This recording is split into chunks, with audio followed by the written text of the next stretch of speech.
Já que os Estados Unidos combateram o nazismo e Adolf Hitler durante a Segunda Guerra Mundial, é natural pensarmos que o país é essencialmente antinazista. Bom, isso é verdade em partes, pois existem grandes figuras estadunidenses que acreditavam fortemente nos ideais que tanto assolaram a Europa no século passado. Hoje vamos conhecer a história de George Lincoln Rockwell, o Hitler americano. Em 28 de agosto de 1963, no dia em que Martin Luther King Jr. fez seu discurso Eu Tenho um Sonho no Memorial de Lincoln, um partido nazista americano chegou cedo.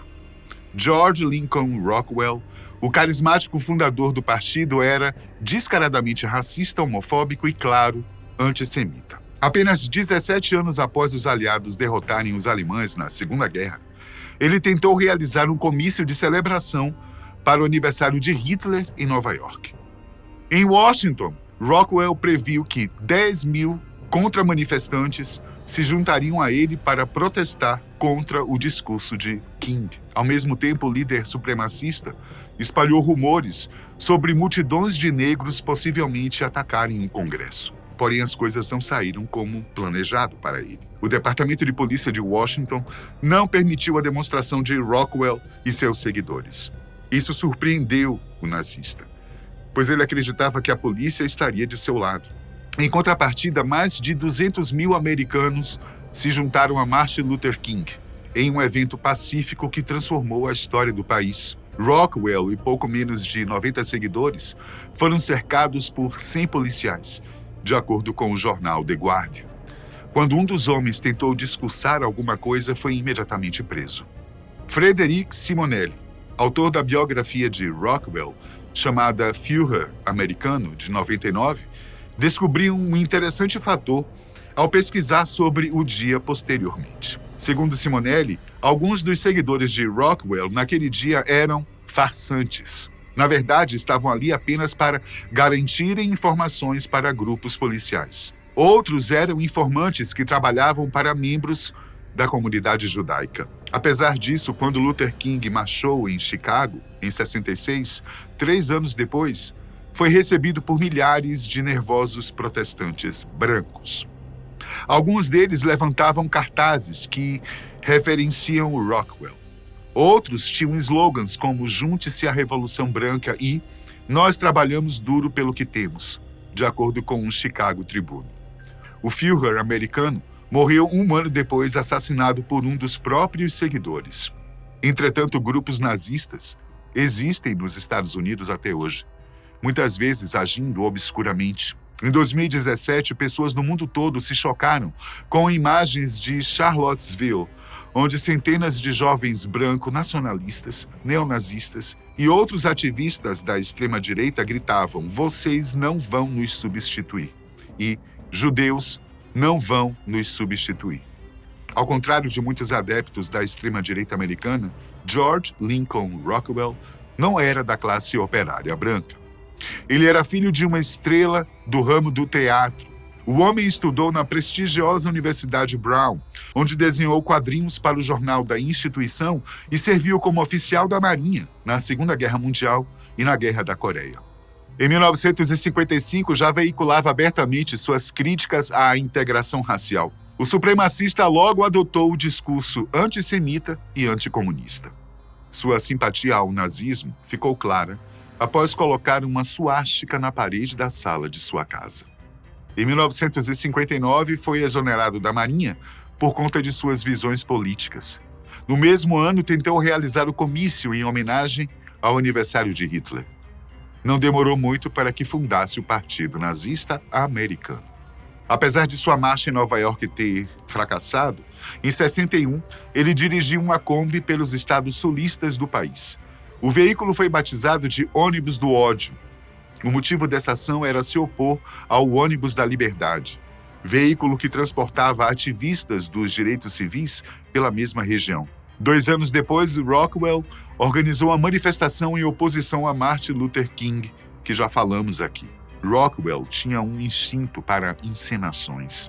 Provavelmente esse foi o legado mais importante deixado para os novos grupos neonazistas de extrema-direita que existem nos Estados Unidos. Suas estratégias para insuflar a mídia eram várias. George fazia discursos em universidade, promovia enfrentamentos com grupos opositores e levantava debates sobre liberdade de expressão e conservação do patrimônio histórico. Várias delas são copiadas pelos grupos racistas atuais. A manifestação em Charlottesville, em 2017, foi convocada em protesto à decisão de retirar de uma praça pública uma estátua erguida em homenagem a um general confederado. Os confederados eram a favor da manutenção da escravidão durante a Guerra Civil Americana, que durou de 1861 a 65. Entre os discípulos de Rockwell está o supremacista branco David Duke. David é uma espécie de guru da extrema-direita e estava presente nas manifestações. Em 1960, Rockwell apoiou a candidatura do republicano Richard Nixon à presidência. Nixon repudiou publicamente o apoio de Rockwell. Em 2017, porém, David Duke declarou apoiar Trump e o futuro presidente não agiu rapidamente para se distanciar das ações supremacistas. Atualmente não há uma linha direta entre o partido fundado por Rockwell e os novos grupos neonazistas, mas alguns militantes se inspiraram nele. Matthew Heimbach, líder do grupo neonazista Partido Tradicionalista Trabalhista, que participou em Charlottesville, disse ter se inspirado em Rockwell. O projeto político de George Lincoln Rockwell foi delirante, mas o homem foi habilidoso ao converter o discurso racista e antissemita em um espetáculo midiático. Isso inspirou novas correntes ultranacionalistas na atual era de comunicação de massa instantânea. Rockwell era alto e bastante telegênico, ou seja, ele ficava bem na televisão. Sua marca registrada era um cachimbo de espiga de milho. George tinha poses dramáticas e usava suásticas bem visíveis, o que sempre atraía a atenção da imprensa. Várias de suas reivindicações, incluindo de que seria eleito em 1972 pela chapa nacional socialista, eram claros delírios. Mesmo assim, ele masterizou a arte de tornar um cancerígeno racismo e um doente antissemitismo espetáculos atrativos para a mídia. Em 1963, um relatório da Liga de Antidifamação descobriu que Rockwell tinha apenas 16 soldados, digamos assim, em sua sede. O lugar ficava em um quartel precário de 2 andares em Arlington, no estado da Virgínia. O encanamento era horrível e os nazistas americanos sobreviviam comendo ensopado de frango, haxixe, enlatada e até comida de gato. O relatório afirmou que Rockwell era sim um incômodo, mas estava longe de ser uma ameaça. Nas palavras do documento, George era uma mera espinha no corpo político americano. O autor Simonelli, que escreveu a biografia do supremacista, acha que uma das chaves para seu fracasso foi o fato das organizações judaicas simplesmente ignorarem o discurso de Rockwell. Ao invés de responder duramente às provocações, o que os judeus geralmente faziam a ponto de gerar muitas manchetes em Nova York, Washington e Boston, não deram muita bola. As organizações trabalharam juntas para ignorá-lo, através de uma tática que chamavam de quarentena. Esse tratamento de silêncio foi fundamental para que George não tivesse seu discurso ainda mais notado e espalhado.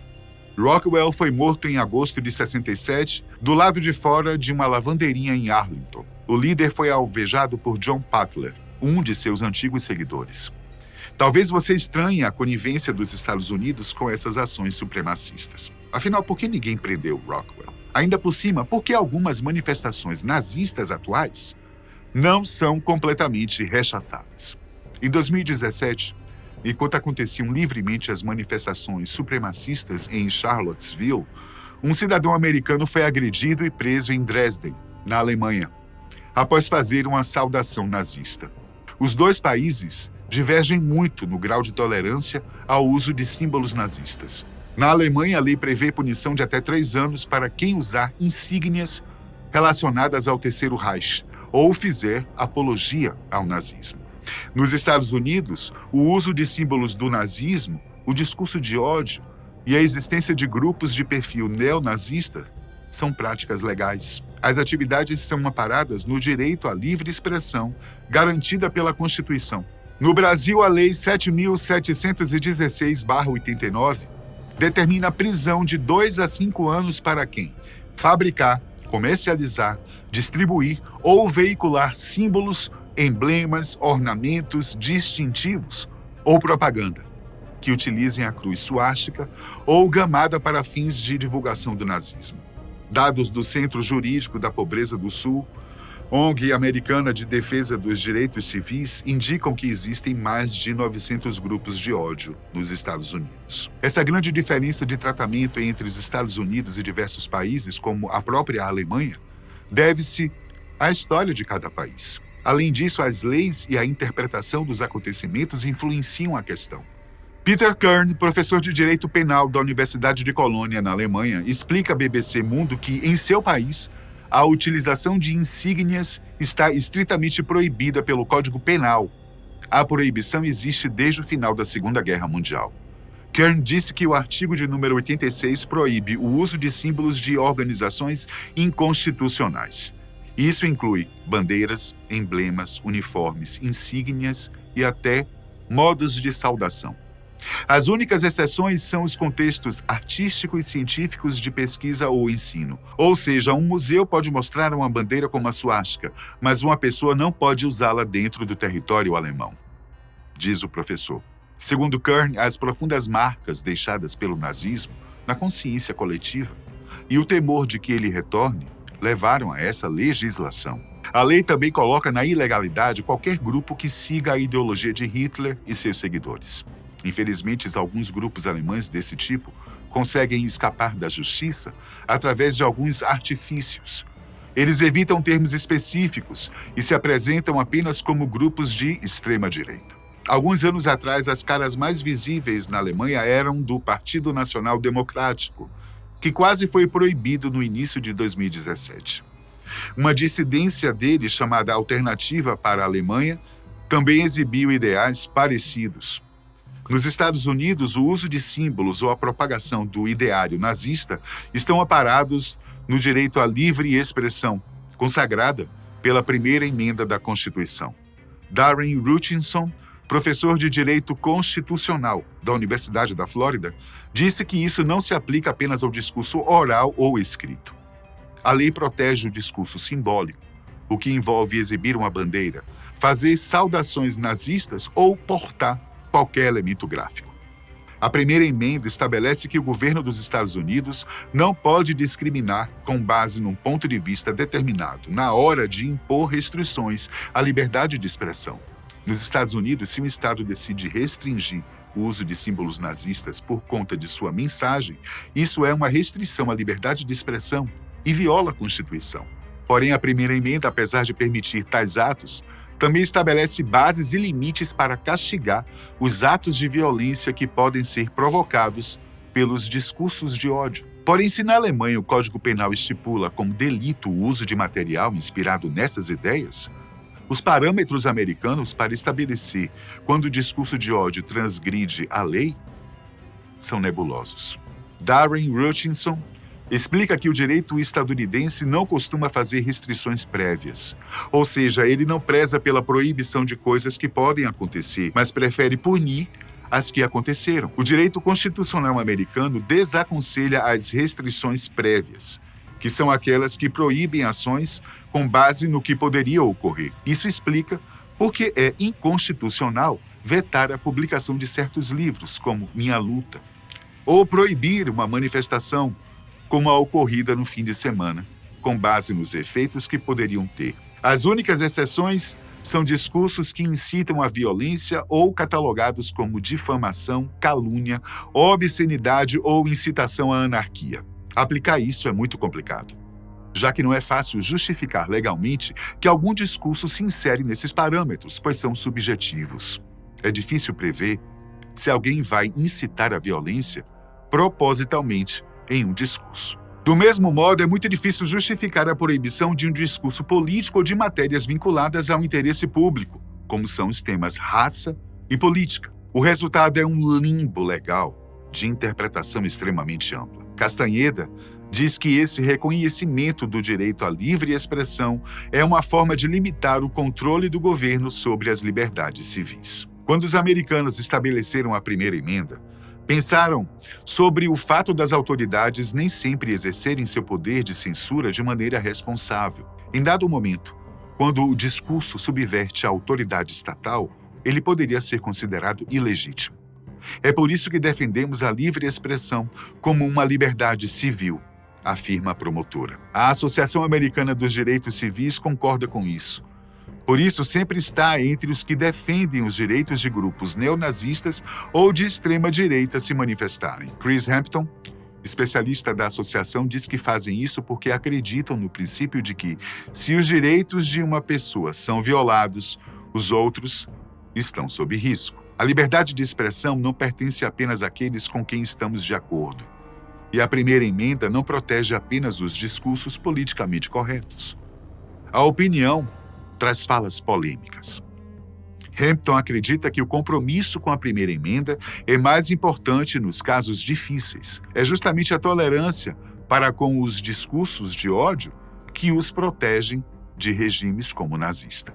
O problema é que tais leis permitem um fanatismo, uma retórica racista, que florescem novamente nos últimos anos. Engana-se quem acredita que nosso país esteve isento disso durante a história. Durante 10 anos, o Partido Nazista do Brasil, nome dado à seção do Partido Nazista Alemão no país, operou de forma legal e disseminou ideais totalitários e antissemitas por meio de jornais, eventos e até de escolas da comunidade alemã. Para alguns historiadores, trata-se do maior partido nazista fora da Alemanha durante o Terceiro Reich. A historiadora Ana Maria Dietrich explica que o Partido Nacional Socialista dos Trabalhadores Alemães, o nome oficial do Partido Nazista, mantinha diversas organizações no exterior. O Brasil teve o maior grupo de partidários fora da Alemanha, 2.900 filiados. A maior filial do partido, portanto, foi em terras brasileiras e se espalhou por 17 estados. O partido chegou primeiro em Santa Catarina, mas operou também em estados como São Paulo, Rio de Janeiro, Rio Grande do Sul, Pernambuco, Bahia, Pará e Mato Grosso.